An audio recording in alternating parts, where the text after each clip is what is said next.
This is Van Electric Ghost and we're live on the air where Martin J watched for the first time. We're going to talk about how doubt is a signal, not a weakness. And you're the author of When Doubt Becomes Design. And it's a prescriptive memoir about turning uncertainty into structure and perspective and purpose. And I want to welcome you to the Van Electric Ghost podcast. How you doing tonight? Well, I feel very welcome, and I am doing just right today. In fact, I Yes. might be having more fun than three people should be allowed to have, and there's only just me right now. So, It's always fun. Well, we love to talk to people live, and we're live on LinkedIn, YouTube, and Kick right now. And before we get to the heart of your story, I always ask every guest a couple questions. What motivates you, and why do you do what you do? mm, what motivates me is I love to make a difference. My goal in life is to help people think differently for better outcomes. So I like to engage with conversation, and I've done that in my whole career. And that is really super important to me and make an impact on other people's lives. Well, I think that's important. It's good to always kind of pay it forward because I think a lot of people that you have a learning experience and you can share it, and it's a good thing. If you everybody the whole singer songwriter mantra is everybody has these human emotions, but the songwriters are brave enough to put them into words, and then Yes. other people say, "Well, yeah, I felt like that before." And so if you can take that, a lot of times you have like you stumble or you fail upwards or whatever happens. And people need to understand it's not all just like, roses. Like you need to know how people get to where they go. And it's not so easy. It isn't so easy. That's why compassion and empathy is so very important right now. Because people, especially in entrepreneurs, they go through a lot of things. And so do people in corporate, just different things. And Hmm. I think that's what I've, tried to do my whole life is, lead by example and show people that you can make it even when things look really, really tough. Yeah, because your entrepreneurship, like I work in my day job, I have been software development, a business system analyst working multiple technologies. Started with COBOL, and now we're in the AI world. I've been kind of through everything, and I'm still actively working in that with a startup. But I found like I used to work with these big Fortune 500s, and then like in my 20s, and I'm like, they kind of bored me. They kind of burned me out, and they bored me. I got bored, so I had to go with the entrepreneurs because they were doing exciting stuff, and then you could wear any hat, and they were passionate. Where other people, like, they kind of feign being passionate. They say they're passionate, but then they would put up all these roadblocks and you can't get anything done. So I got tired of it. Yeah, I can't sit in a cubicle, Yeah. not for long, right? I can't just sit in the cubicle. And actually that's how I lost my first job. My last job, my last W-2 job I lost because I got tired of sitting around. They want me In to a sit around cubicle. and sweep up, and I was an illustrator at the time, and they wanted me, when it was down, and they wanted me to just, putz around, and I'm like, I'm not a putzer, man. I'm 23 years old and I got some horses in me, and I need to go I need to go Yeah. use them somewhere. I said, let me go. I said, I won't charge you for the time. I'll be back when you need me. Well, yeah, That's it's better to be like freelancer or like consultant because like the problem I have with it, you have all these companies like they talk about like thinking out the box and then they put you in a cubicle. right. And then they sit there micromanaging you, asking like making sure that you're sitting in the cubicle. When if you really deal with the people that know what they're doing, they don't have to sit in the cubicle. Sometimes they like your best ideas are like not when you're in the cubicle, like or not when you're in traffic or you're in the Uber or you're on a plane and you're like how much time are you wasting when you actually could be doing other things? How many paintings were written and how many songs were written in a cubicle? That might be a Yeah, good name of a song. yeah. I don't think it's really coming from there. So it's interesting. So you decided like when the doubt becomes design, and I've never heard anybody talk about like doubt being like a superpower or being like something that you could push up because everybody's always trying to run from doubt and say, "Oh, they know what they're doing." It's different. I would tell you, Phantom, I don't think the way I look at it is a shift. Maybe from the mainstream, but when you really understand what it's doing, it is a signal. I mean, Hmm. doubt is a signal. The way I look at it is I wrote this little thing called the law of doubt. And by the way, we all, if there's 100 people in a room and I asked how many of us suffer from doubt, it'd be 101 because I'd Yeah, be everybody. on to the next one, right? Everybody. And so I wrote this thing called the law of doubt. And it said, when something becomes unstable, doubt rises and demands an answer. And we resolve doubt by addressing the instability it exposed.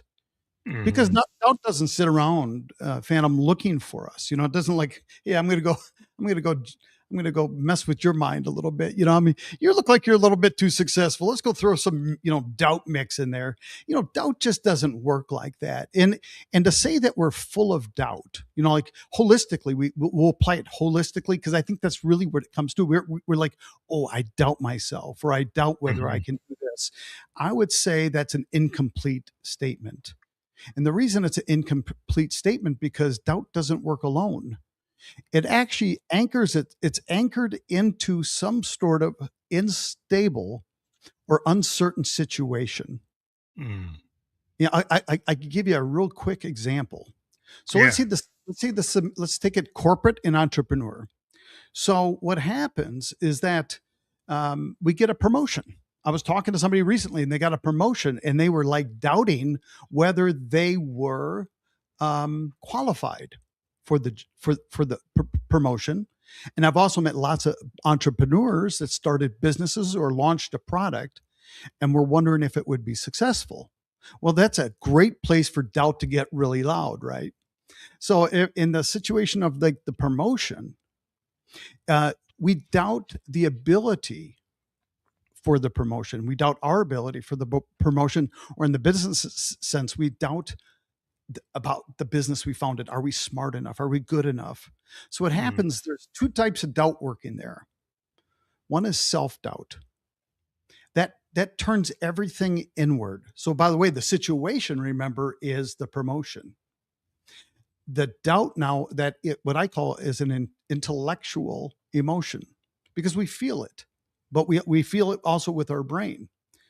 So what we do is we doubt our ability to do these things, and then self doubt kicks in. It gets loud, and we start questioning ourselves, right? And while we're questioning ourselves, I would say there's probably another type of doubt. It's like a standard of doubt, and it's intellectual doubt. And what intellectual doubt does, it allows us to question whether the facts, the evidence, the reasoning, or the understanding is actually accurate. So Mm. what doubt's doing is it's telling us, okay, a really good way to put it is like the bat signal, right? Gotham City needs Batman. Yeah, They he put put a the bat right, signal. they put a Yeah. signal in the sky, right? Commissioner Gordon's gonna see it, yeah. Right. And when Batman shows up, the signal's no longer needed because an action now comes into place. Dale Carnegie had a great quote, and his quote was, inaction breeds doubt and fear. Action breeds confidence and courage. So the reality is that what I'm saying is that, Phantom, we're not broken. When we have doubt, we're not broken. We're not in a weak state. We're actually in a perfect situation because we're not broken. It's the situation that's broken, Mhm. and it's a situation that needs attention. We need to take an action. Like, I guess the question is it stay broken if you don't take an action? If you have a non-action and you just allow it to be in a broken state, or you're in the worried state, or you're in this imposter syndrome state, and you don't do anything to resolve it. Correct. You just sit in it. And what you do is when you sit in it, it's telling you to do something. It's screaming at you. And we start backfilling in things like anxiety and fear and more Mm. doubt. So the person that got a promotion, and the person I was talking to, she was well seasoned. I mean, she was in her late 60s, and she is still kicking, man. She's still making Still a work. big Yes. impact, right? She's doing Yeah. great. And here she's been in business for a long time, and she was working in corporate. So all I encouraged her to do was take action. And the action I told her, based on intellectual doubt, was to go back and look at your resume. I said, something in your resume told the people that want to promote you that you're qualified. And your resume tells you you're qualified. The years of experience tells you you're qualified. All these things are pointing in the direction that you're qualified because now you're checking off those facts because Hmm. that's the action we take. So my question is, where does doubt now reside? It can't. It's like that bat signal. There's no need for it. Now it'll show up somewhere else. I can, Phantom, I Yeah. guarantee you, it's going to show up again, right? Well, I think the problem sometimes, like in the workspace, like Mm, I'm in IT, right? And IT has very specific skill sets, right? So if you want to be, into the top of AI, there's a lot of language capability. You might need a PhD in language, like to mhm, really be into the depths of it, and then also understand engineering. If you came from a different area, let's say you're working with actuaries, you might say, "Well, I don't have enough of the language," but you do have a lot of logic. yeah, You have a lot of algorithmic capability. So, like, some people start doubting, like, "Can I actually do it? Because I don't have the actual thing they want on the job board."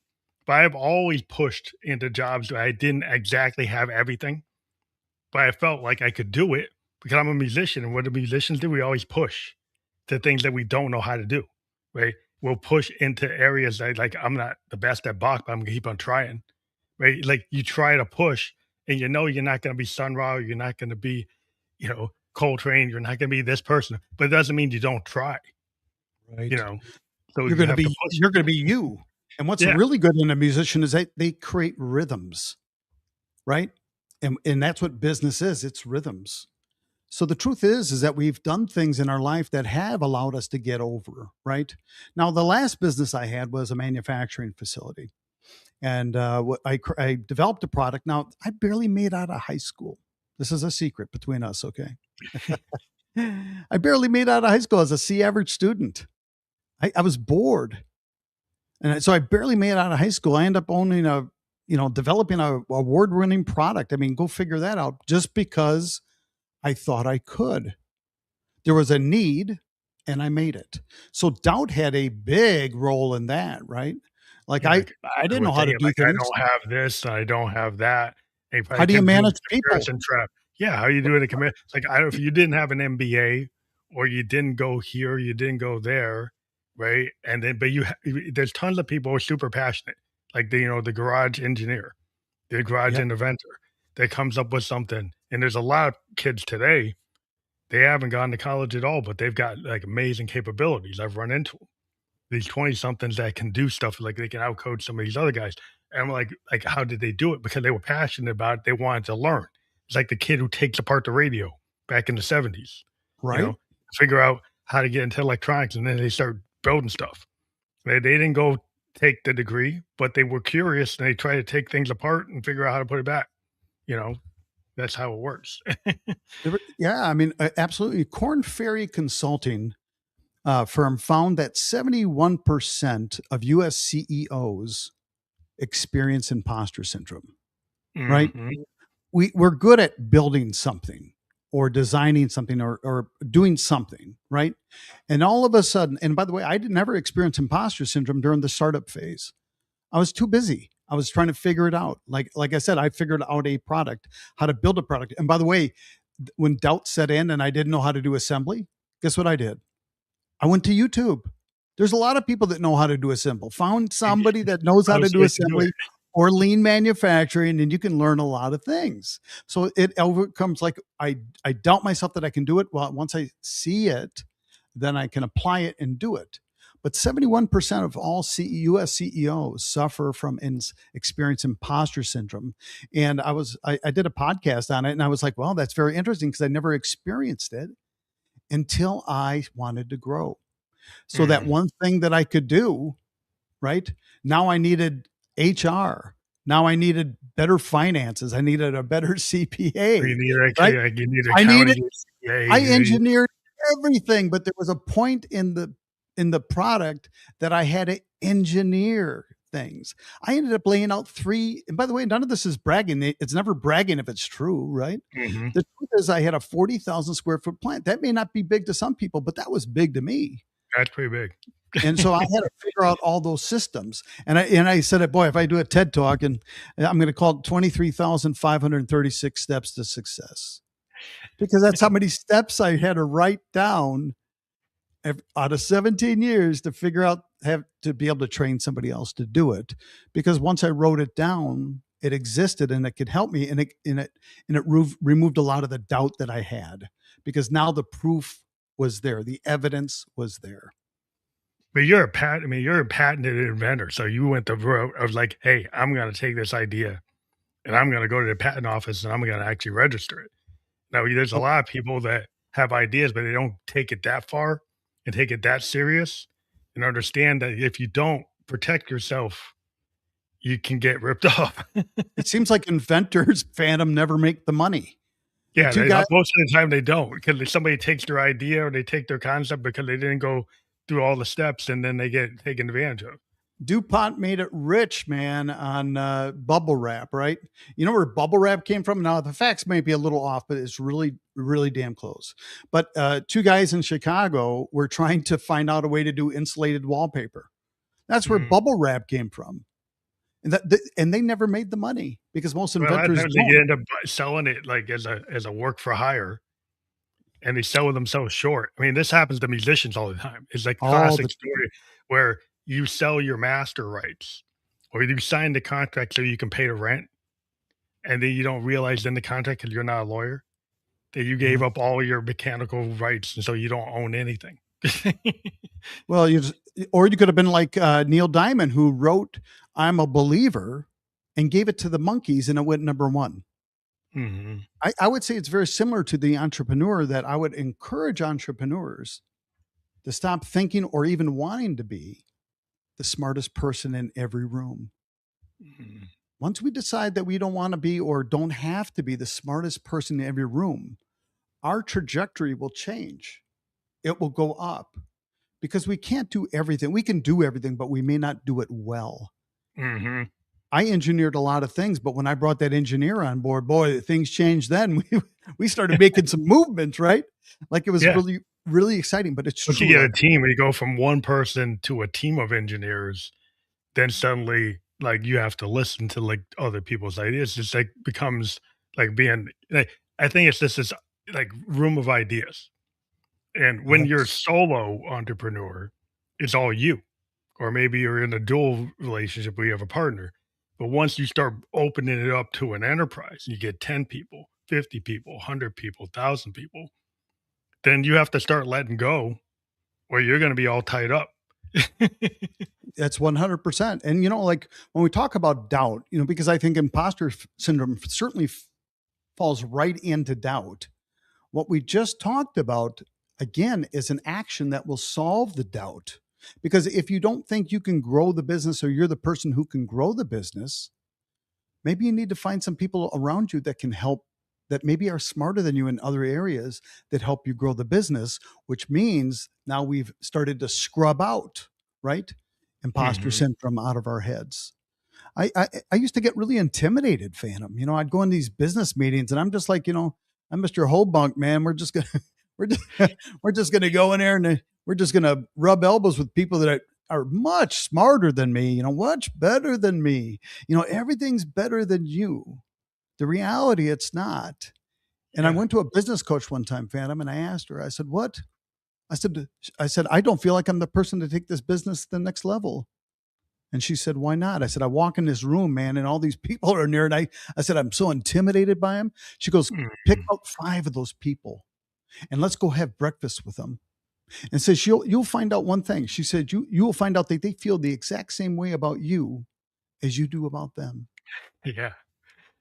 That's the thing. Is like it's interesting because people have these filters, right? Yeah. Like you perceive things based on the way your brain works. So when you hear something, you put it through the filter. If you got that imposter syndrome filter, every time you see somebody, you think they're better than you, right? E- It's like so every you time. think that yeah, it's like so if you can't get beyond that, and it's like where well, like everybody has their own purpose. Everybody has something they're really good at. Like I always point this out. Like if you're a singer songwriter and you write everything, when you give that part to a real drummer, they're going to play it better than you, You give it to a bass player, the bass player is going to play better than you. You give it to a horn player, they're going to play better than what you arranged. And then you have to kind of let go the composition to allow it to get better. Because if you don't, you're going to be there and everybody's going to hate you because you're just going to keep on trying to keep it at the demo level when it needs to actually get to a better level. It needs to get to a produced, like released level. Yeah, it needs to get to an explosion, right? Yeah. So there's these four anchors of stability, and what you're just talking about, what we were just talking about is perception and its cousin, comparison, right? Because we compare ourselves all the time to something that isn't even an equal to us. They've created their own thing, right? We've created our own thing. A good friend of mine wrote a book, and one of the things he said was, "You're weird is somebody else's wonderful." Hmm. There's a lot of people out there to reach, and we are not going to all reach it by all being phantoms, and we're not going to reach everybody by everybody being a Marty, right? Yeah. We got to That's put it kind out. of the problem with the algorithms today because everybody puts the cat video with the same song on it because Mm, the algorithm likes that. But the point is like just because you only get like 50 likes for your post doesn't yes, mean you failed. Because who did you reach, right? And maybe you needed to reach this one person in that 50, right? But everybody measures things like I gotta have 1,000,000 views, I gotta have 10,000 likes. So if you measure everything like that, then everything's a failure. yes. And but it's not. And doubt in that situation, Phantom, that doubt in that situation is signaling us to slow down a little bit. Check the facts. Really check the facts. Like you just said, you rattled a bunch of stuff. We're looking at one algorithm, but there is a lot of things that we can start looking and checking the facts. And the key is to stop letting fear or self perception write the narrative. How about we Mm, write the narrative? Because if we hit just and make impact on one person today, brother, we have done well. We've really done well. yeah, it's that the metrics that people are pushing from, like, the SEO experts to all these people telling you how to do tags and how to go back and, like, pull all the ums out of your podcast, pull all Right. the dead air out, and I've always been the kinda guy, like, I like live radio in the vulnerability. Hmm. Vulnerability in music is my big thing. I've always been a big fan of the bands that's, like, 3rd, 4th take instead of doing take 101 because they're closer to what their original intent is, and they're willing to be a little vulnerable. If they get into this perfection trap today, people want things that are overly produced to the point that they're antiseptic, and they seem to have lost all the plot. And they sound like that, right? They sound scrubbed is what they do. Is they don't sound authentic Yeah, because authenticity is a rarity nowadays, right? We find everything's kind of canned, right? you're very We all canned. remember when everybody used the filters that made them all look, perfect. It was Yeah, so, and that, at first we're like, wow, look at, there's no blemishes, right? yeah, but Then we that's look at not it, we're real. like, we It's look like at it now, we're Photoshop like, everybody. we Photoshop go, every now we're saying something's wrong, right? Right. Something's no, wrong. it's too weird, like, you see some of these AI slops. Yeah. It doesn't look real. It seems forced. I watch a lot of K drama, a lot of Japanese dramas, and sometimes when they have English like overdubs, it's so forced. I actually like to listen to it in Taiwanese or in Korean or in Japanese and just read the subtitles because when the actors come in and try to do the English, it just feels like AI. It feels like slop. It doesn't work. It The doesn't natural work. language from the original piece, like, if I watch something that is a Japanese drama, I actually wanna hear the Japanese because the way the actor's saying it, even if I don't understand it, is important for me to get that actor, like, what they're trying to get across, Yeah. The and I don't tone. think the language is not as important. The tone is more important. It is important. Yeah, we're missing that. Authenticity in leaders is kind of the same thing. We could be so coached that we're not even us anymore. I remember that I had a really good coach, and he asked me. He says, "Marty, I want you to read more books." Now I read books and everything. He said, "I just want you to read a book cover to cover. because I'm a Mhm. gleaner, man. I glean. I used to read Like the clean encyclopedias when I was, yeah, I used to be a encyclopedia. I'd read encyclopedias as a kid. And so Britannica, that you was, got the I was, big collection. yeah, I like the facts, man. Let's get A through Z. And, but he says, Marty, I want you to read more books. And I said, okay. And I called him a week later. I said, Chip, yep, I'm ready to read my, I stood up straight, ready to read my book. What do you want me to read? He asked me one question. He says, what do you want to become? Mm, And I've been in business 17 years, just in one business. One business. I've been in business 40. And I said, Chip, I have no idea what I want to become. I said, I'll get back to you in a few days. You know, but the fact is, he challenged me, number one. And then I came back and I said, Chip, I want to be a better listener. Now, mm. remember I said when you're in doubt, you're not broken. If you want to be a better listener, doesn't mean there's something wrong with you. Because I've had people say, "Well, you wanted to be a better listener. There must have been something wrong with you." I said, "No, I wanted. Did you hear? I wanted to. I wanted to be a better listener. I wanted to listen to my people better." So he says, "I got the book for you." It was John Maxwell's "Good Leaders Ask Great Questions." Mm, Now, I loved it. I enjoyed it. He was a great coach and he kept working on me to be better and better and better. And I got to tell you, one day I woke up and I kind of fell out of love with business mm. and From signed this whole process because I said, Phantom, I said, it's like you want me to change. And I didn't tell him this. I said, but basically, you want me to change for other people. I said, but I want to be authentic. I want to change for myself. I want to be I want to be authentic. mm, I don't want to be programmed. Well, if you say this is what you'll get. And you say this is what you get. I said, dude, you got the wrong guy. I got lots of bumps and pimples and I got sharp edges on me. And be careful you hit one of them, you might get cut. I mean, that's just what it is. It's just who we are. It's yeah, authentically who we are. We can't scrub that out of us. And I think that's one of the reasons comparison is such a rampant thing because if you go to another podcast and they get 1 million hits and you got, you know, 200,000 hits, you obviously are doing something wrong. But what if you are making better impact?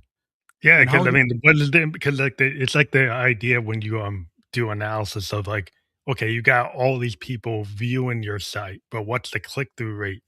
What's the actual like? Are they buying the product? If you actually go look, it's like, oh, they clicked on it, but did they actually go through and complete a sale? Did they actually go and interact? Did they come back? Right? Are they a repeat customer? It's like if people just have all these views, does it really translate to them actually buying a record? People right, have all these views and then nobody shows up at the concert. So you think you got 1 million views, but like nobody shows up to your show.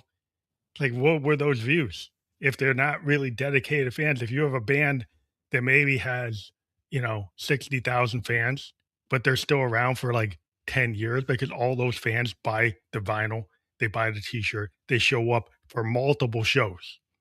You can actually survive without making millions of dollars, but doing what you love rather than trying to try to be this big megastar. So what do you right. want to do? Are the likes the award? Is that the reward that you get, right? I'm not so sure that's it. I got to tell you, in my world, I think a reward, and by the way, I won awards. I'm a patented inventor. I won a patent. I won Inc. 5000 for one of the fastest growing companies in the United States. Oh boy, I'm so glad I could tell you that. For me, what it tells me is that the foundation of the things that I built were solid, Mhm. right? It wasn't like, oh boy, look what you did, because we usually did it as a team. But the reality is that it was the proof of the foundation was built correctly. Now I got Mhm. to tell you something. I was accepting a very prestigious award in the early education market. I'll keep this short. But I was there. I got to Dallas. It was at a big conference, and the people that tried to steal my design were in the audience. You know, if you're gonna do a little moonwalk, you're gonna do it that day, right? And I had no idea. I won the what was called the Director's Choice Award, and I was there, and I got tapped on my shoulder halfway through, and they said, "Martin, do you have a speech prepared?" And I said, "For what?" They said, "You won the Judges Selection Award for my product." I said, "Well, that's pretty cool." And I got really nervous and sweat was going down my back.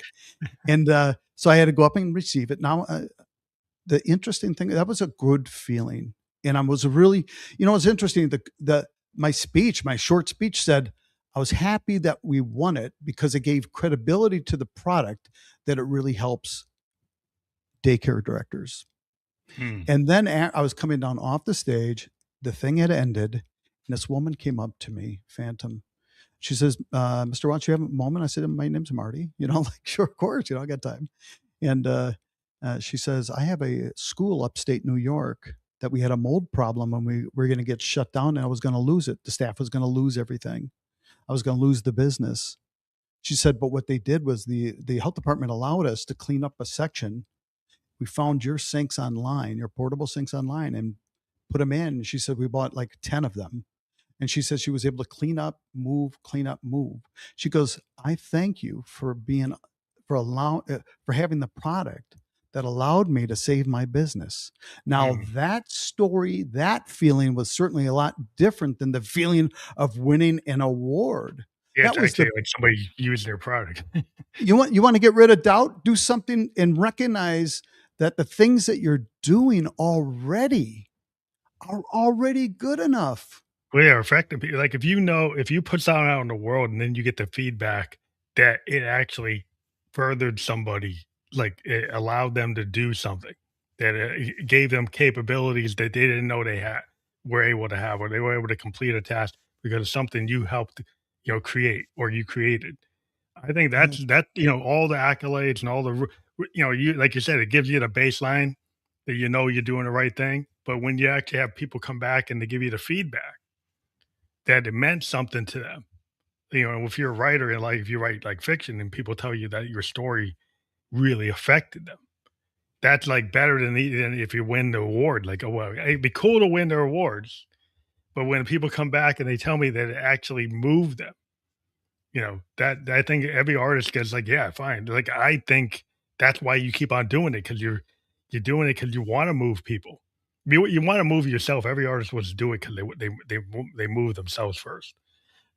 And then they hope other people will come along. I mean, the idea is really why do you do, what's your passion in life in the first place, right?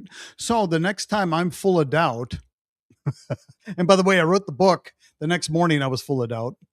I wrote a book on doubt and woke up with doubt. Yeah, well, 'Cause that's it's a constant thing. It that's how doesn't go real away. that's how real doubt is, right?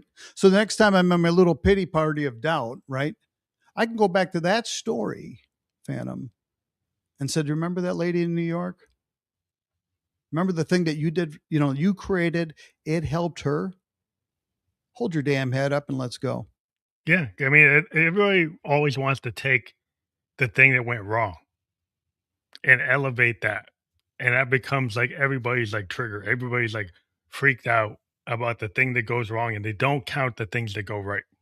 Right, They minimize the things that go right to the point where sometimes they'll take themselves out of the game because they minimize all the things that went right because they just elevate the mistakes. But like you have to break some eggs. I'm in software design. We how many iterations do we do? And when we put stuff out, we're still doing iterations all the time. We're living this kind of never ending cycle of like we didn't know that yesterday, we know that today, and so we right. fix it. It's not like a machine, like machines, like, oh, well, maybe you can update the software, but if it's mechanically, it's got something wrong. You got to make a new design. Our stuff, we can keep on tweaking it, yeah, ad nauseum. Right, continuous improvement. Yeah, it's the Yeah, same thing. Phantom, if I tell you 10 things about you and one of them's negative, I guarantee you will remember the negative one. yeah, that's how we're built. Yeah. Sometimes that's good because that's the continuous improvement part, but the part that's bad is that we allow it to overshadow the 9 good things about us. Yeah, it's like when if you were, I had this English teacher, two different teachers. I had one a creative writing teacher that would, kind of not really care about the grammar as much if she saw a really good idea. And I had this other teacher, like she just red mark you to death, and then you didn't even want to be in the room. Right. So, like the other lady, like we tell you your idea was great, and then at the very end, she was like, "Well, there's a couple things here you got to fix." Where the other teacher's approach was everything bad front loaded. and never tell you about anything good. And so then you don't really get hyped about being in that class. You're not hyped about being there. And it's a different approach. Like if you take that kind of approach even with as a manager, right? And you go and you're hypercritical and you don't show people that they're appreciated, they might be walking out the door. It's true. That's called culture, isn't it? It's an intentional culture to get people to see that they've done well. I used to have a what I called I'd shut the office down at 2 o'clock on Fridays, and I would say it's humble win. It's time for humble wins. And so I'd get those old janky plastic champagne glasses that you had to put together that were always, always a little tilty, kind of like, just they'd be a little janky. And I'd get sparkling wine and I'd get sparkling grape juice because some people don't drink. And we'd Mhm, fill those glasses up and we'd start with a humble brag, meaning something that you did that week that you were so proud of that you've done. And it was interesting because I could have them 20 things they got to say everything they did wrong because in our jobs, Phantom, in our regular jobs, we're designed to solve problems. And mhm. so even though it's a positive things, it has a negative connotation to it. So all week I would tell them to write down when you've done something good, write it down. And so because we're going to talk about it on Friday, and it didn't have to be some lengthy, look how great I am. It's called a humble brag. So Mm, that was one of the things that we did, or to reward somebody, like a shout out in a meeting. I would say if you have a good core value system, right? Not a core value that's written on the walls, but one that's written in the hearts and you live. Core value, a value system is who you are that day or that era, not who you were, not who you want to be, but a core value is who you are. So one of our core values was own it. So mhm. the shout out wasn't like, hey Tika, you did a great job this week. How meaningful is that? Yeah. I would say, hey Tika, last week when that customer called and that freight didn't get to that person and they didn't meet that health inspection, but you stepped up and you did everything you could, and hey, you really owned it.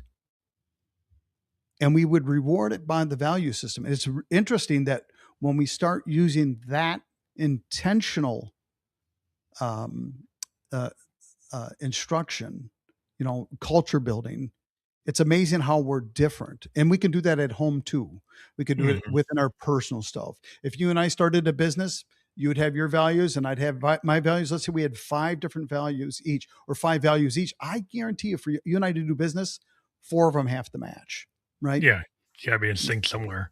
You got to be in sync somewhere, and that's why managers lose it a lot of times because they're not in sync. They're just hiring bodies and they're just doing their thing, Well, it's like but they're widgets. It's like if you think of your employees as widgets mm, and you have no idea, what their value is, or you think you can just lay them off and get new people all the time and you can just pass them through. Because one of the things I worked in Japan from 2004 to 2006, and one thing I noticed is like on the floor, they would take the feedback from the floor guys running the assembly stuff. Like that could get all the way back to the engineer. And the engineer wouldn't go and kinda say, "Well, I'm not taking an idea from somebody on the floor." They actually would respect it. So then that person would probably that assembler is there like 20 years because they felt like they were valued and they felt they were listened to. They felt they're part of the whole enterprise instead of just being somebody they can just get, "Well, you can just be out. That we can just swap you out with somebody else, it doesn't matter." replaceable, right? Yeah. Yeah. Yeah, replaceable. And that's a terrible place to feel. That's a terrible place to be because a lot of times it's just the right person in the right seat. And if you decide to get rid of somebody, maybe there's another place in the company that they can do better. Maybe, it's kind of funny like the person that has OCD that we say, oh, they have OCD. They're so anal. They're so this, and they're, Yeah. they're over in the shipping department. Maybe they need to be in quality control. Yeah, maybe there should be a quality Right? assurance They're person. so detailed. They're so OCD. Why don't we put them in quality control and see if they do better there? But it's You like know? sometimes we don't understand the human capital we have and we're wasting it. I Yes. think there's some folks that don't have the right, maybe not that you need psychology or sociology, but you have to have some understanding of humanity. And if you think of people as an assembly line, as a widget, as an automaton, and you don't think of them as human beings, like there was a point when there was like craftsmanship in the process, and then we went Yeah. to assembly line, went to the cubicle. But now what we see is we want that craftsmanship like phase that we used to have before assembly lines. And now because some of the tech, we can have some of that creativity that doesn't have to get forged into a box. You can have people Mhm. that actually have different ideas that are non-standard and they can be actually worked on. And you don't have to say, well, we can't do that. That's blue sky. There's more stuff that's blue sky that you can actually do. There's still time. There's still hope, right? I mean, I was Yeah. in business 40 years. I figured this stuff out in the last 5. Yeah. I feel sorry for everybody, but my teams were not always great. I wasn't great. I was a micromanager. I was all these different things, just like many of us, the younger entrepreneurs can be, right? Yeah. But Because you guys I know remember, what you want. I mean, if you right? know what you want, you're not going to hold any quarter if somebody tells you something that doesn't match what you think you should be. I mean, you're going to be like, no, no, no. It's nice when you have somebody on the outside who can see your blind spots, right? Yeah. Yeah. But once I learned it, it was very interesting. I remember when I felt like it was measurable. Culture and good things, that's the other thing is that, even doubt, it's measurable. It doesn't last forever. It's measurable. Oh, that ended here, it started here. So you can measure it. But culture is also measurable, and how we treat people is measurable. Because I Mhm. remember how I measured it one day. It was a revelation, actually. We'd have our Christmas party, and we didn't have a big place. We had, maybe 25, 30 people. And I remember somebody's wife coming up to me. She says, Marty, do you mind if I talk to you? And I said, of course. And she says, since Brian's worked for you, he's been with you guys for 20, for 5 months. It was 5 months. For 5 months, he comes home happy every day. Now, if that's not measurable, I don't know what That's is. pretty that's not how a lot of people in corporate America come home. No, they don't come home happy. And so the intention was, I don't want people to leave home burdened. Do your Mhm. job here. Let's give you enough to do your job. I Yeah. also noticed that with fresh, happy people and a good culture and giving them meaningful work, boy, it shoots up like, Morale goes up. I mean, do you think if you feel that if you're an enterprise that you can move the needle, that if you have an idea, it's not gonna be ignored, that you can actually talk to people that can make the move and they Mhm. will listen to you and not just say, "Hey, that's a nice idea," and then never implement it, right? Never do anything and never say, "Hey, hi, how you doing? You're doing a great job." And like they don't even it's like, "What job did I do? Do you know what I do?" Right, right. It's canned responses. It's AI stuff. Oh my God. It's algorithm. That's an algorithm, isn't it? It's a Yeah, yeah. company, it's a company algorithm. Yeah, that's what they do. I mean, it's interesting because we talked about failing, and I've mentioned like failing upward, and like I say in this in it, software design, man, half of my work is like QA, and half of it is design. I kind of get into both because I've been a heavy QA person, so I have a pretty good mindset when it comes to that. So I'm kind of a lead on that, just because I've been doing it for so many years. But I also do some of the upfront design. So I like, I try to separate like different projects where I didn't design it and QA it. I'll QA somebody else's design, and then somebody will QA my design, and kind of we swap around. But I think you have to give yourself an understanding that failure is kind of necessary. At least in a QA perspective, we purposely try to break things. Right? So, because we're trying to stress test everything this like and show that maybe it isn't perfect. Maybe you need to think about what you could do better. Mm. So we try to show like the engineers is like, hey, we can kind of get around this. You thought you couldn't get around it, we can't. Right. We work from the mistakes, right? And we always talk about that too, because it sounds like a lot of work, by the way, Phantom. And then, like, oh, I went through the school of hard knocks, right? I'd like to know when the hell genius kicks in. When Yeah. does genius kick in? And so I think that when you intentionally break something to make sure it works, I think that doesn't fall in hard knocks. I think that falls into genius. What do you think? Well, I've always want to make sure that we've got, like, good foundation, and Yes. you gotta really stress test the foundation, like, you can mathematically check it with your math and say, "Will will these pillars take this load?" But then you have to check it, like, is your math right? Right? So, you make assumptions like, are your calculations correct? But if you Mhm. add those 10 floors, do you have enough steel? Maybe you don't. Maybe you Right. did something wrong. I think genius is that. It's testing and knowing that you have to test. I think that's genius. And the other thing that I think is genius and is understanding that we talked about earlier is that you don't have to be the smartest person in the room.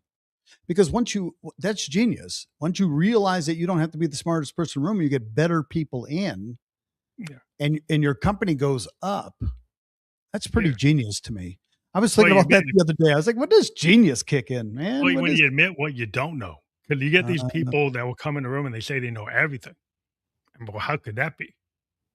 I've never met anybody that knows everything, but no. I've run into people that pretend that, and then they kind of put the enterprise at risk when they make all these Mm, assumptions because they think they like the best of the best, and they're not actually stress testing their idea by yeah. challenging it with somebody that might, because maybe their ego or their id comes into play and they got some kind of issue. They don't want to hear it. They don't want to see it. So if it doesn't exist, if you don't test for it, then it doesn't exist. So you get this mindset, well, if we don't test for that, then we Mm. don't have the problem. So it's like, but maybe you should test for that. Just maybe we should, right? Yeah. Yeah, I think that that is really important. It really is. These are important things. There is a point of genius that we can apply.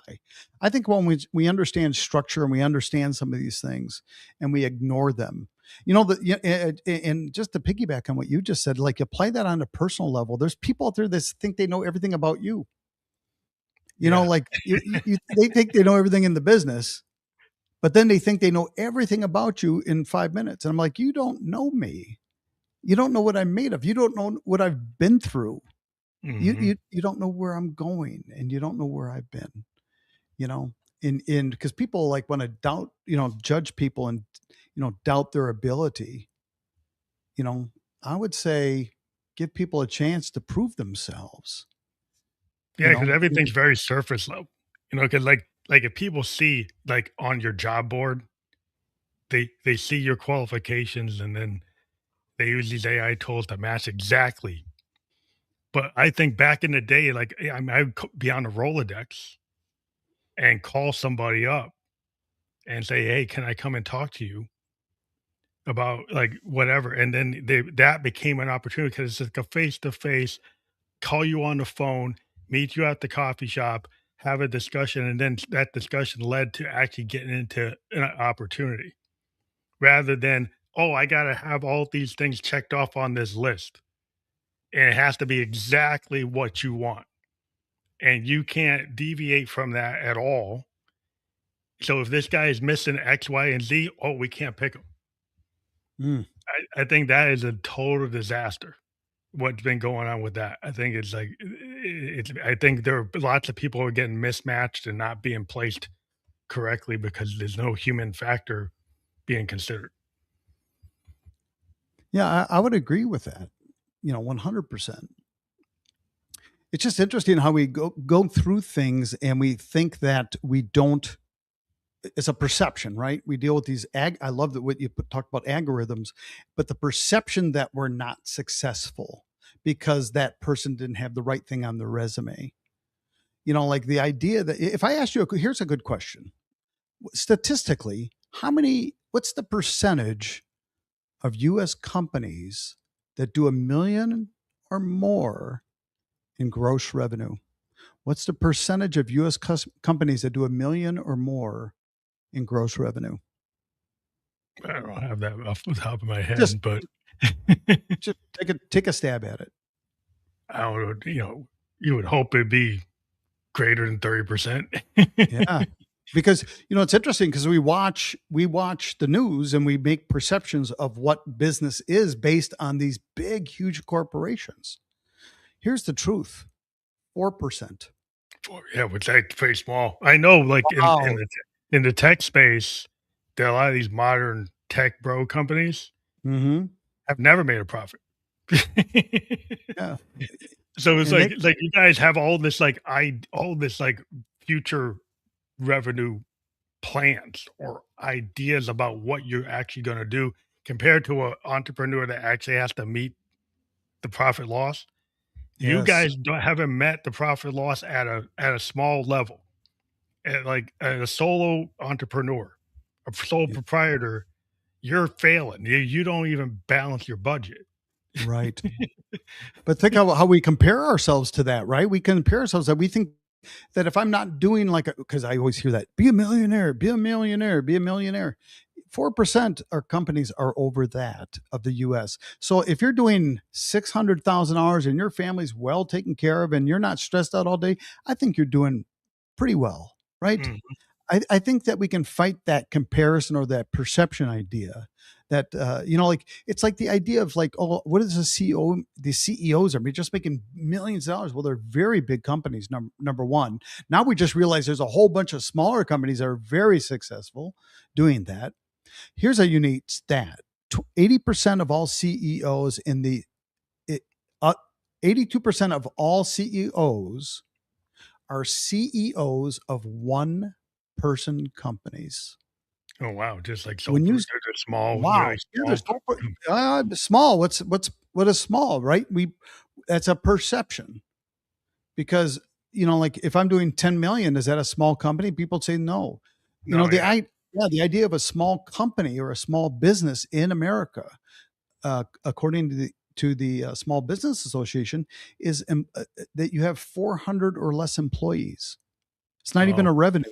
it's It's like 400 less employees is the it measure. is. Yeah, there's a great saying that um, revenue is vanity. So how much you make, right? You're a company, Mhm, you do 10 million, but what if you're a $10 million company and you have no profit, right? So revenue is vanity. Like we're going yeah, to compare ourselves, right? Oh, I don't do what they do and they don't do it. Now I got all kinds of doubt bouncing around in there, right? I don't yeah, do what you do. I don't make as much as you do. So revenue is vanity. Profit is sanity. yeah, it's truth. It's like that to me, it's like I work with a lot of insurance companies, and insurance companies are kinda known to they have to have that reserve, right? They have to have the money to pay the claim, right? They have to have the money. They can't play around with not having the money. If they don't, then they go out of business, right? So they have to be very good at managing what their profit and loss is and what they actually have compared to some of these kind of these new world companies that will talk about their revenue, but when you look on with like their books, it's like, but they're not making any money. They got a lot of debt load. And some of these Yes. guys have like $1 trillion debt load. It's like, what kind of debt load? Like you've never made a profit. You've got like $1 trillion debt load. Oh my God. There was a company I know that was doing 105 million a year. And at the end of the day, they had 5 million on the bottom line, right? I know another person that had a $7.5 million company with a $2 million bottom line. That's like 32% compared to Mhm. 5 or 4.5%. I will take the profit over the revenue any day, right? Yeah, because like And because what are your obligations versus that revenue? Like what do you actually owe? right? It was very How much interesting debt because do you have? Inc. 5000, when I won that, that was like, and by the way, many people have won it. It's the top 5,000 companies in any given year. The idea was that it was based on that vanity number, the revenue number. How much did you grow on the top line? But how many of those companies, what if we added the bottom line? How many of those companies would still be in there? So it's interesting how we compare ourselves, not oranges to oranges or apples to apples. Yeah, it's all skewed. It's all And kind of then we let it bake in there, right? And we let it dictate how we act and how we feel, or hey, I'm not worthy, I can't do these things. I mean, if you doubt that you can play the piano, my friend, you will never play the piano to your full capability. that's the big trap that a lot of people find themselves in. Um, I know a lot of guitar players in my, when I was in my 20s. that like they just gave up because it didn't, they couldn't be Jimmy Page. It's like, well, you're never gonna be Mhm. Jimmy Page. You're John Joe, right? Right. So like, there are other guys that figured out like I can't be Jimmy Page, but I can be me. Yes. And they actually love playing. So I always looked at those guys like, you guys haven't picked up your guitar. It's sitting in a garage.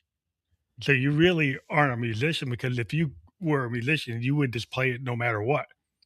Like Mm, if you're a musician, you play no matter what. You just do it because you love it. You go somewhere, you don't even know if you're gonna get paid, right? You'll go to a gig just to play with somebody just because it's an opportunity. Like right. that's kinda what we do, but, like, we do it because we love it, not because we're trying to get the money. The money comes, like, after.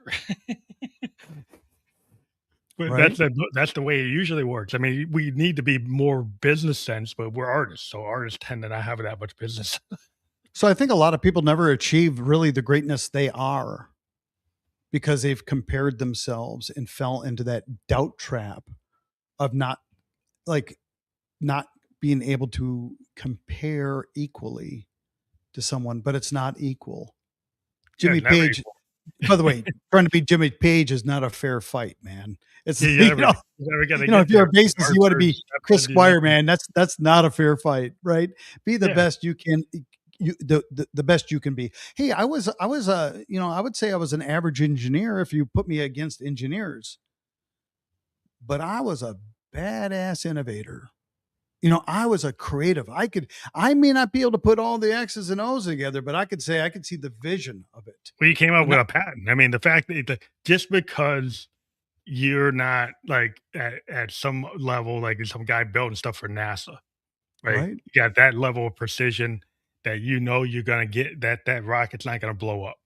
Right? That it's actually gonna that component's not gonna fail, right? Even though that was a lot of work to make it not fail, right?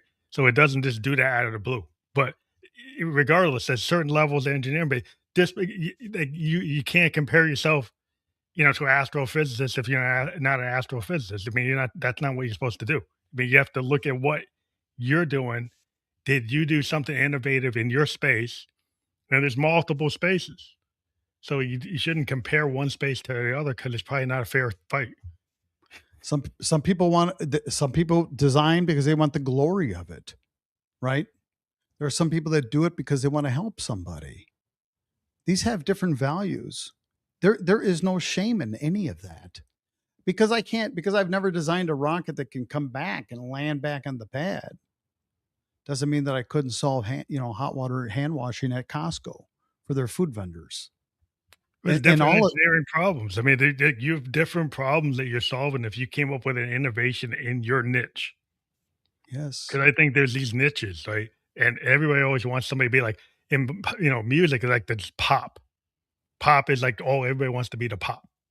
Yep. But there's all these other niches. Like maybe I'm indie, maybe I'm shoegaze, and then shoegaze that's only got a certain audience. But in shoegaze, you might be like the best shoegaze guy ever, right? But you're not gonna hit the pop chart, right? You're Right. never gonna get past like 20, 30, 40. You're never gonna get through. Maybe, but hardly ever. So, like, are you happy being where you are? Well, if you're happy being where you are, that's all you need. It really is. I know we're coming close on time, but there's a friend of mine he's a public speaker, and I remember he he speaks in some of these business groups, and these people are always like, "Well, you could never scale up your public speaking. It's only you. You'll never be able to scale it up." And and this guy What's the point? he looks at the people that said it, and he says, "Geez, I just bought my father and my mother a brand new house. I don't know, Yeah, you're you know." doing okay for it. Like what scale are you talking about? Like What if I'm scale doing, are you talking about? yeah, Do you have to be over the million mark to be successful? The answer is no. You can have a $300,000 business that pays the bills at your house and you go on vacations and you live a happy life. hmm This comparison doubt it's what do they say? The status quo has to go, right? yeah, The status quo right now is that we're comparing ourselves to everybody who's popular, right? It used to be in yeah, movies. Now it's everywhere. It's on your phone. It's on your watch. It's on yeah. the It's like high TV school. now. It's like the It's high school popularity contest on steroids, and everybody's like, "Didn't you not like that in high school?" So why do you like it now? Right? I think that's a great analogy. Isn't that the truth though? Yeah, Because I, because I remember I remember the first reunion I went to out of high school. The football star now was bald, right? And not that was a bit, but he was the guy that had a beard in eighth grade and everybody envied him, yeah, right? And the ugly girl now is the pretty girl. You know, yeah, like that's what happens. That's what it, happens. It switches it's up. Like the to, guy that nobody was talking to, he's the CEO, right? He's got the yacht. Everybody thought the guy that was popular, he's like living like on the other side of town, on the other side of the track. I tell you what, I didn't I graduated from high school, but that was the last bit of any kind of education I did. But I got to tell you, up here, I didn't stay in high school, right? Yeah. I didn't want to stay in high school. I hung out with more better people. You know, I realized that I am the average of the five people I hang out with, and I don't want to be the king all the time. You know, Mhm. I want to be Yeah, you have here to be so number I one can all the time, learn, yeah. right? I want to grow and learn as You a can push yourself. to be a Yeah, better if you person. put yourself around people that have capabilities that you don't have and you don't let your ego be, Yeah. like, resentful of that, you can learn a lot. But if you're gonna sit there and be in the resentment trap because this person that can do this better than you, so you can't even be in the room because you get so upset, well, that's not a good place to be. No, it's not. And you can't perform your best doing that either. There's Yeah, no doubt. but I wanna let What people when know they we say hit the hour. there's no doubt that There's you no can't doubt that's their book. It's yeah, yeah, don't don't doubt the doubt, right? Don't doubt the doubt. yeah, we wanna make sure, like, remember when doubt becomes design, Yeah. we've got the QR code up there, for your website, so if you scan that with your phone, that's the title of the book. Here's the links that you can actually click on, your main link for martinjwatts.com and then your Instagram, and again, we got the QR code, so people scan that and click there, that's how they can get to your book, right? Yes. Yeah, you get the book and drop me a line. Tell me something I can do. You know, I always want to help somebody, Mhm. and a lot of times I want to be helped. I love it when people just drop a line and say hi. This is what I'm doing. This is who I am, and I'm happy to meet anybody who drops. And I will always reply. Okay. That's awesome.